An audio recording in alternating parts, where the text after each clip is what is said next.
আল্লাহ বললেন শনিবারে মাছ ধরা যাবে না। কি বারে ধরা যাবে না?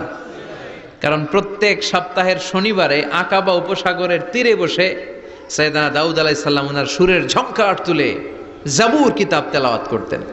একদম খাঁটি দেশি মাছ, শুধু গ্রামগঞ্জের মানুষের নয়, প্রতিটি বাঙালিদের হৃদয়ের সঙ্গে মিশে আছে এই দেশীয় মাছ। এরপর যদি হয় বাইম মাছ, শিং মাছ, ট্যাংরা মাছ, পুঁটি মাছ, বোয়াল মাছ, ভিন্ন ভিন্ন প্রজাতির সুস্বাদু মজাদার কিছু দেশীয় মাছ, তাহলে তো কথাই থাকে না।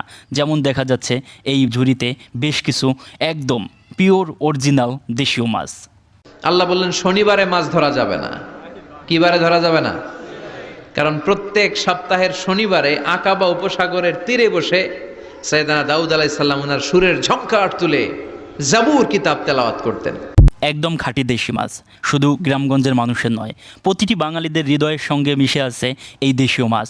এরপর যদি হয় বাইম মাছ, শিং মাছ, ট্যাংরা মাছ, পুঁটি মাছ, বোয়াল মাছ, ভিন্ন ভিন্ন